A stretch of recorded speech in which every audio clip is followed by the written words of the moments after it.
ವರ್ಷದ ಅತಿ ದೊಡ್ಡ ರಾಜಕೀಯ ಬೆಳವಣಿಗೆಗೆ ಕ್ಷಣಗಣನೆ ಶುರುವಾಗಿದೆ.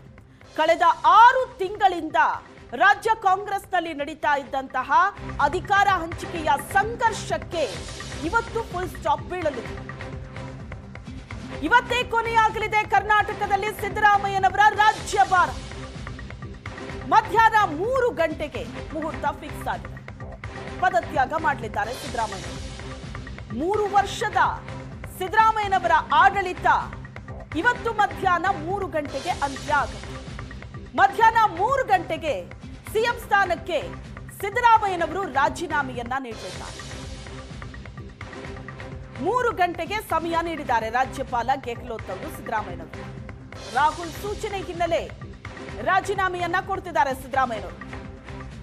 ರಾಜೀನಾಮೆ ಸಲ್ಲಿಸಿದ ನಂತರ ಸುದ್ದಿಗೋಷ್ಠಿಯನ್ನ ನಡೆಸಲಿದ್ದಾರೆ. ನಿನ್ನೆ ನೆಹರು ಪುಣ್ಯ ಸ್ಮರಣೆ ಕಾರ್ಯಕ್ರಮದಲ್ಲಿ ಭಾಗಿಯಾದಾಗ ಸಿದ್ದರಾಮಯ್ಯನವರಿಗೆ ಮಾಧ್ಯಮದವರು ಪ್ರಶ್ನೆ ಮಾಡಿದ್ರು. ಒಂದಷ್ಟು ಪ್ರಶ್ನೆಗಳನ್ನ ಕೇಳ್ತಾ ಇದ್ರು. ನಾಳೆ ಮಾತಾಡ್ತೀನಿ ಅಂತ ಹೇಳಿದ್ರು ಸಿದ್ದರಾಮಯ್ಯನವರು. ಇವತ್ತು ರಾಜೀನಾಮೆ ಕೊಟ್ಟ ನಂತರ ಒಂದು ಸುದ್ದಿಗೋಷ್ಠಿ ನಡೆಸ್ತಾರಂತೆ. ದೆಹಲಿ ಹೈಕಮಾಂಡ್ ನಡೆಸಿದಂತ ಸಭೆ, ರಾಜೀನಾಮೆ ಬಗ್ಗೆ, ಸರ್ಕಾರದ ಸಾಧನೆ ಬಗ್ಗೆ ಮಾತಾಡಲಿದ್ದಾರೆ ಸಿದ್ದರಾಮಯ್ಯನವರು ಈ ಸುದ್ದಿಗೋಷ್ಠಿಯಲ್ಲಿ.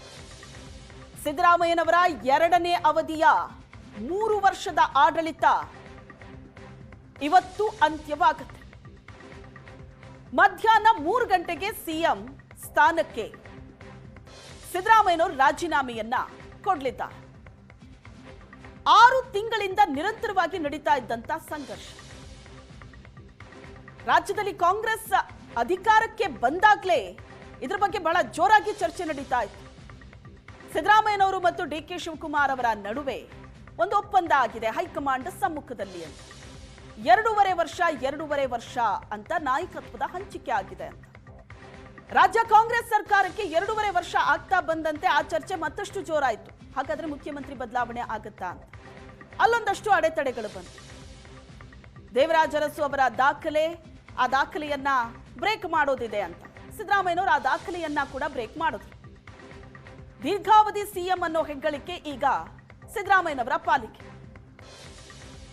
ಬಜೆಟ್ ಮಂಡನೆ, ದಾಖಲೆಯ ಬಜೆಟ್ ಅನ್ನ ಮಂಡನೆ ಮಾಡೋದು,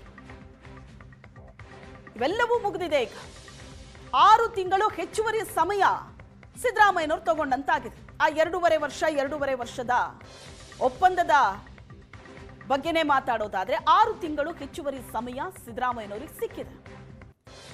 ಆದ್ರೂ ಸಹ ಸಿದ್ದರಾಮಯ್ಯನವರನ್ನ ಸಿಎಂ ಕುರ್ಚಿಯಿಂದ ಪಕ್ಕಕ್ಕೆ ಸರಿಸಬೇಕು ಅಂದ್ರೆ ಅಷ್ಟು ಸುಲಭ ಅಲ್ಲ. ಅದು ಬಹಳ ದೊಡ್ಡ ಹೈಡ್ರಾಮಾ ನಡೆಯುತ್ತೆ ಅಂತ ಎಲ್ಲರೂ ಲೆಕ್ಕಾಚಾರ ಹಾಕಿದ್ದು. ಆದ್ರೆ ಮೊನ್ನೆ ದೆಹಲಿಯಲ್ಲಿ ಮ್ಯಾರಥಾನ್ ಸಭೆ ನಡೀತು. ಒಂದೇ ಸಭೆಯಲ್ಲಿ ಅಂದ್ರೆ ಒಂದೇ ದಿನ ನಡೆದಂತಹ ಆ ಮ್ಯಾರಥಾನ್ ಸಭೆಯಲ್ಲಿ ಒಂದು ನಿರ್ಧಾರ ಅಂತೂ ಹೊರಗಡೆ ಬಂದಿದೆ. ಸಿದ್ದರಾಮಯ್ಯನವರು ದೆಹಲಿಯಲ್ಲಿ ಸಭೆ ಮುಗಿದ ನಂತರ ನೇರವಾಗಿ ರಾಜ್ಯಕ್ಕೆ ವಾಪಸ್ ಆದ್ರು. ವಾಪಸ್ ಬರ್ತಾ ಇದ್ದಂತೆ ಸದ್ದು ಮಾಡಿದಂತಹ ಸುದ್ದಿ ಅಂದ್ರೆ ಸಿದ್ದರಾಮಯ್ಯನವರ ರಾಜೀನಾಮೆ. ಅಂತೂ ಇವತ್ತು ಮುಹೂರ್ತ ಫಿಕ್ಸ್ ಆಗಿದೆ ಮಧ್ಯಾಹ್ನ 3 ಗಂಟೆಗೆ. ಇವತ್ತು ಬೆಳಿಗ್ಗೆನಿಂದ ಸಾಲು ಸಾಲು ಬೆಳವಣಿಗೆಗಳು ನಡೆಯುತ್ತೆ. ಬೆಳಿಗ್ಗೆ 9 ಗಂಟೆಗೆ ಬ್ರೇಕ್ಫಾಸ್ಟ್ ಸಭೆ ಇದೆ. ಸಚಿವರ ಜೊತೆ ಸಭೆ ನಡೆಸಲಿದ್ದಾರೆ ಸಿದ್ದರಾಮಯ್ಯನವರು. ನೆನ್ನೆನೇ ಸಿದ್ದರಾಮಯ್ಯನವರು ಟ್ವೀಟ್ ಮಾಡಿದ್ರು. ಈ 3 ವರ್ಷದ ಸರ್ಕಾರದ ಸಾಧನೆ,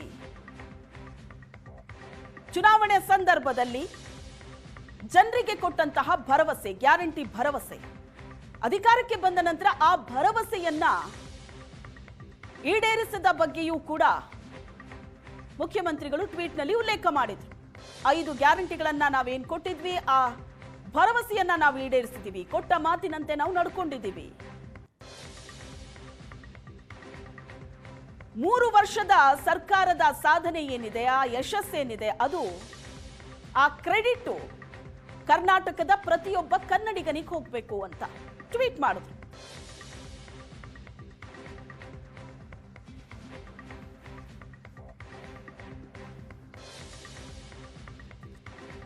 ಇನ್ನು ಇವತ್ತಿನ ಬೆಳವಣಿಗೆಗಳು ಸಾಕಷ್ಟಿದೆ. ಈ ಎಲ್ಲ ಬೆಳವಣಿಗೆಗಳ ಬಗ್ಗೆ ಒಂದಷ್ಟು ಮಾಹಿತಿಯನ್ನ ಕೊಡ್ತಾರೆ ನಮ್ಮ ಪ್ರತಿನಿಧಿ ವಿದ್ಯಾ ಮತ್ತು ಸುರೇಶ್ ನಮ್ಮ ಜೊತೆ ಸಂಪರ್ಕದಲ್ಲಿದ್ದಾರೆ.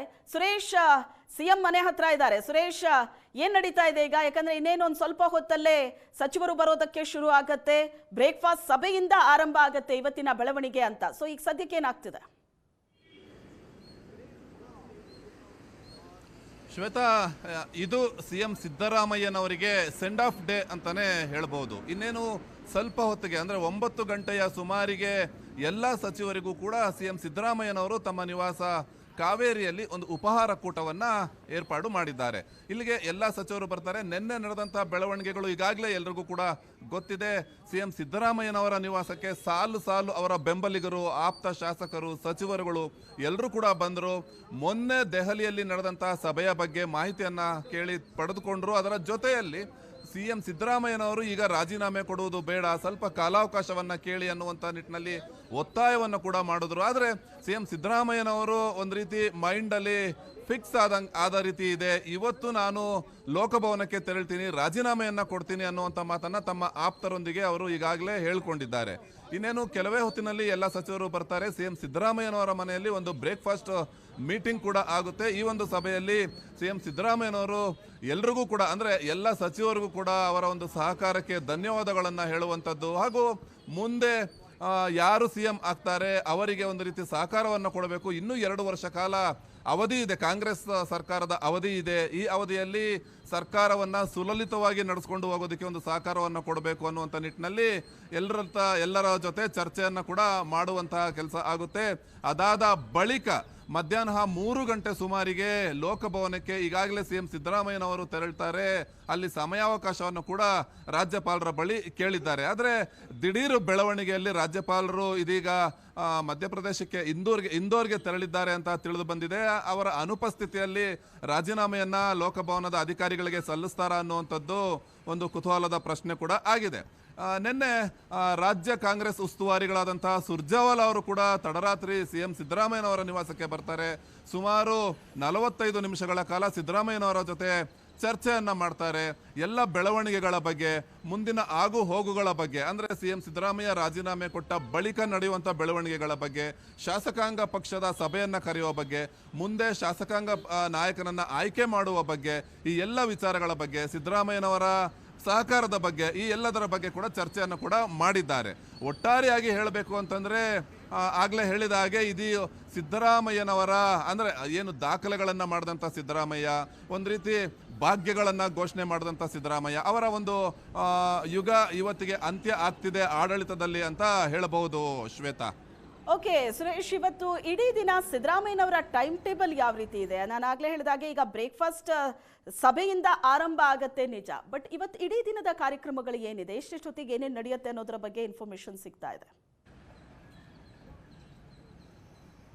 ಶ್ವೇತಾ, ನಿನ್ನೆಯಿಂದಲೂ ಕೂಡ ಸಿದ್ದರಾಮಯ್ಯನವರು ತಮ್ಮ ಅಧಿಕೃತ ಟಿಪಿಯಲ್ಲಿ ಯಾವುದೇ ಕಾರ್ಯಕ್ರಮಗಳನ್ನ ಹಾಕಿಕೊಂಡಿಲ್ಲ. ನಿನ್ನೆ ಜವಾಹರ್ಲಾಲ್ ನೆಹರು ಅವರ ಪುಣ್ಯ ಸ್ಮರಣೆ ಇತ್ತು, ಅದೊಂದು ಕಾರ್ಯಕ್ರಮವನ್ನು ಹೊರತುಪಡಿಸಿ ಬೇರೆ ಯಾವುದೇ ಅಧಿಕೃತ ಕಾರ್ಯಕ್ರಮವನ್ನು ಹಾಕಿಕೊಂಡಿರಲಿಲ್ಲ. ಇವತ್ತು ಕೂಡ ಸಿಎಂ ಸಿದ್ದರಾಮಯ್ಯನವರು ತಮ್ಮ ಅಧಿಕೃತ ಟಿಪಿಯಲ್ಲಿ ಯಾವುದೇ ಕಾರ್ಯಕ್ರಮಗಳನ್ನ ಹಾಕಿಕೊಂಡಿಲ್ಲ. 9 ಗಂಟೆಗೆ ಸಚಿವರುಗಳ ಜೊತೆಯಲ್ಲಿ ಉಪಹಾರ ಕೂಟ ಬಿಟ್ರೆ ಬಹುತೇಕ ಅವರು ಕಾವೇರಿಯಲ್ಲೇ ಇರ್ತಾರೆ. ಮಧ್ಯಾಹ್ನ 3 ಗಂಟೆಗೆ ಲೋಕಭವನಕ್ಕೆ ತೆರಳಿ ಅಲ್ಲಿ ರಾಜೀನಾಮೆಯನ್ನ ಸಲ್ಲಿಸ್ತಾರೆ. ಅದನ್ನ ಹೊರತುಪಡಿಸಿದ್ರೆ ಬೇರೆ ಯಾವುದೇ ಕಾರ್ಯಕ್ರಮಗಳನ್ನು ಹಾಕೊಂಡಿಲ್ಲ. ನಿನ್ನೆ ಸಿದ್ದರಾಮಯ್ಯನವರನ್ನ ದೆಹಲಿ ಸಭೆಯ ಬಗ್ಗೆ ಮಾಹಿತಿಯನ್ನ ಕೇಳಿದಂತ ಸಂದರ್ಭದಲ್ಲಿ ನಾಳೆ ಅಂದ್ರೆ ಇವತ್ತು ನಾನು ಅದರ ಬಗ್ಗೆ ಮಾತಾಡ್ತೀನಿ ಅಂತ ಹೇಳಿದ್ರು.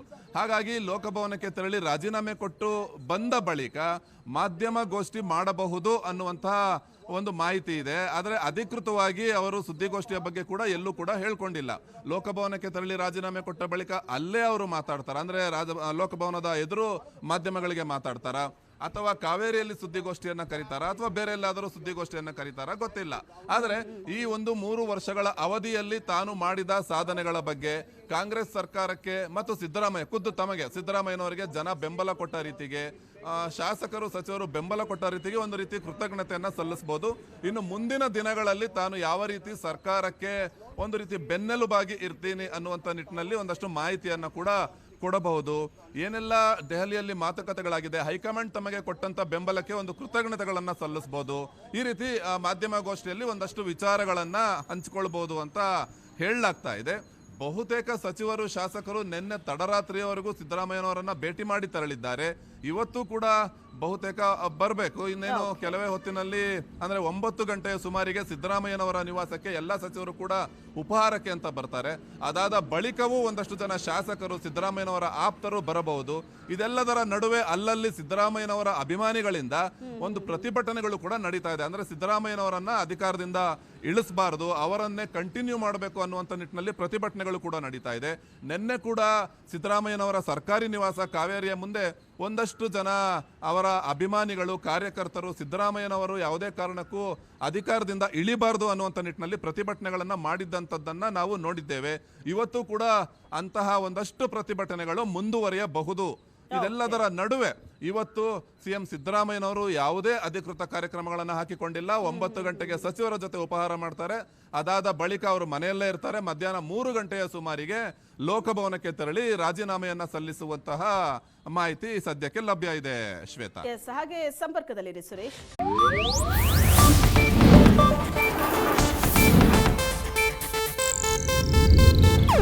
ಇದು ಏಷ್ಯಾನೆಟ್ ನ್ಯೂಸ್ ನೆಟ್ವರ್ಕ್ ಪ್ರಸ್ತುತಿ.